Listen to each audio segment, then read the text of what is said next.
What's wrong with the world, mama? People living like they ain't got no mama.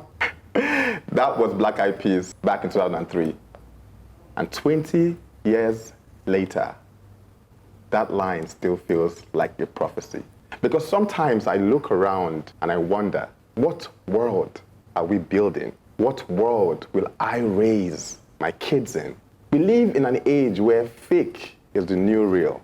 The boy stage an engagement, propose standing. She says no, and it goes viral. Not because it's love, but because it's content. A young woman gets a car from a man, but posts it online like she bought it herself. This is the new currency.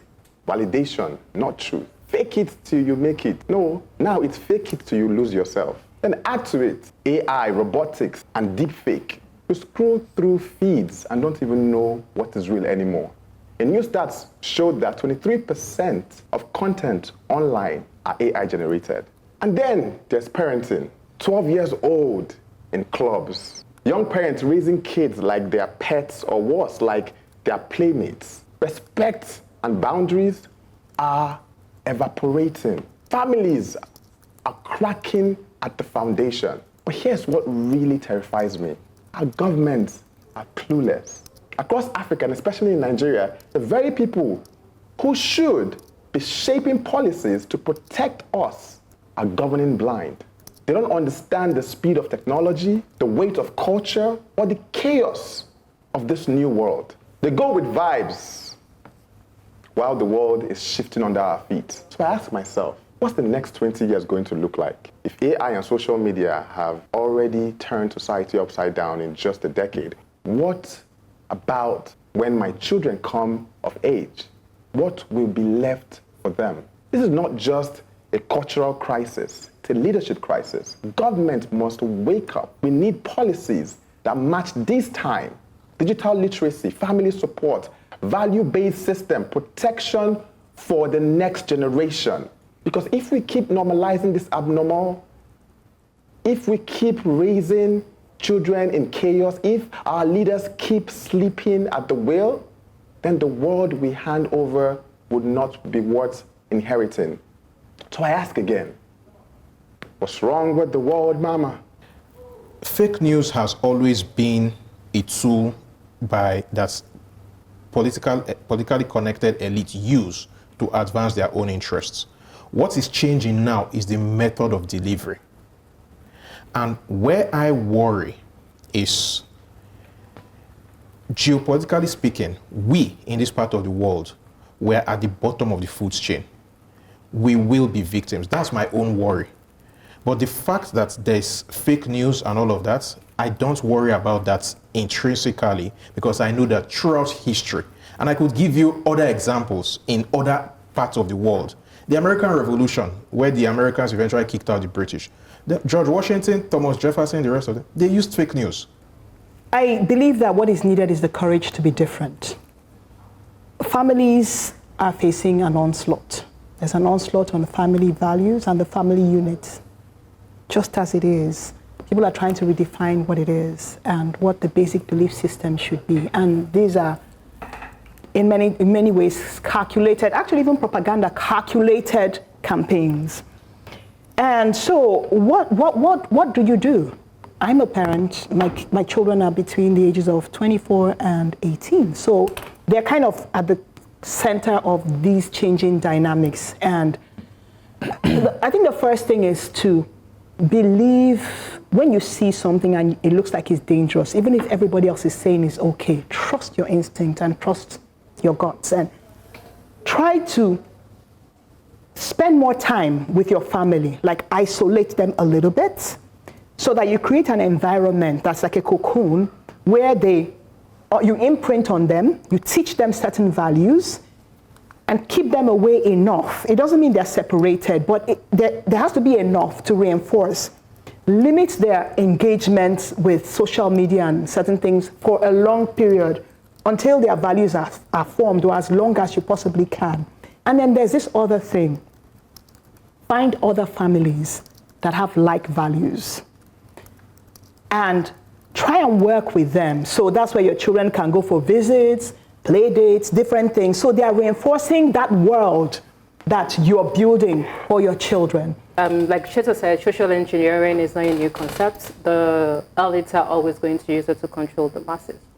But what is a recent concept is the erosion of family values, and it is disheartening. A couple of weeks ago, I was talking to someone I know was like, oh, she's taking her kids to do karaoke in a club. These kids are less than 10-year-olds. And I had to pause. I'm like, oh, would I like my kids to go? My kids are older. My kids are 13 and 15. You know, and I had to pause like, wait, you're taking the kids to the club? She was like, no, a lot of people wouldn't be there. I just feel like, I was like, no, if you want to do that, you should get a boombox, let them do karaoke at home. I really don't see any reason whatsoever for you to take less than 10-year-old kids, you know, to the club. So, and she's not doing it. She was coming from a position of, yeah, she didn't mean anything. She literally couldn't see anything wrong with it. Like you said, you need to be the loudest voice in your child's head. And you have to consistently talk to your children and emulate the values you expect from them, because it's always children learn from doing. Because when you're doing something and saying something else, it creates a dissonance in their head. Like, okay, you keep saying we should not lie, but every time you're lying to us.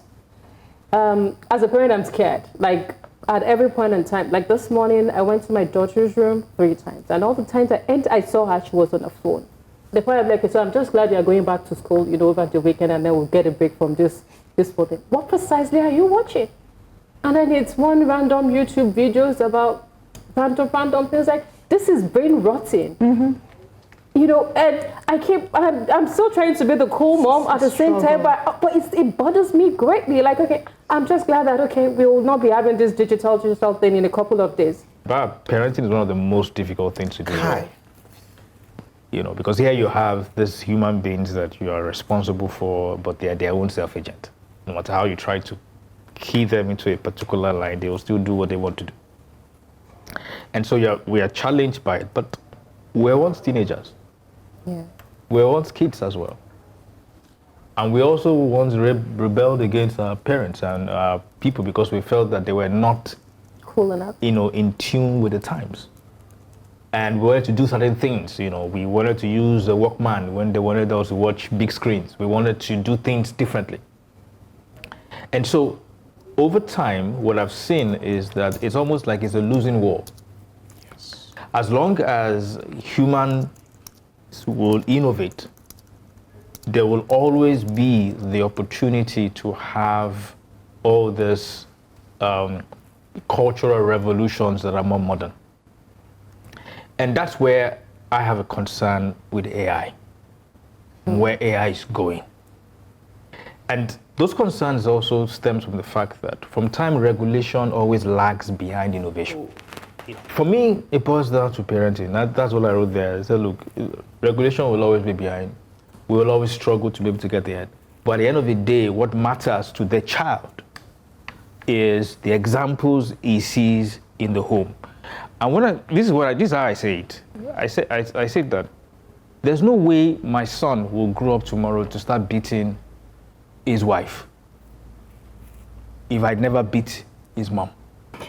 The difference is there's addictive influences in the formative years of children on a grand scale, which changes their behavior, their psyche, and their brains. That's number one. The second thing is there's a decline in the influence of the parents because of this addictive influence that is coming in. So you have your child, they're inside your house, but they're influenced by so many other things for so many hours. And it's an addictive way where it's difficult to control, where they will lie, they will hide, not because you have not trained them, but because something is messing with their brains. Your responses shows that there is a disconnect on what is really, really happening. Because the parents that we have now are 30 years old. They're parents. Yeah. Most of them were born with social media time. The reference that he made about history, those are different times. There's certain rules that would apply, and then it doesn't even go as far as, you know, getting everybody to understand what that is. But right now, we are creating the rules as we go. It's a whole different timeline. You guys have no idea what AI is doing. I do. Like, no matter how, you said something which is incredible. Your voice needs to be the loudest voice. It can't. That's what I'm It saying. cannot. Yeah. They spend more time on these devices. They spend more time, even if they don't spend time on the devices, they spend more time conversing with their peers that consume the content. Right, Yeah. but the It challenge is a whole different world. Right.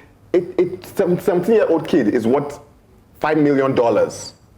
What do you think is going through his mind? Right? So I think we need to really understand. We need to unlearn or unlearn what we think we know about the world and start relearning what this new world is like, so that we can start preferring solutions. But go ahead.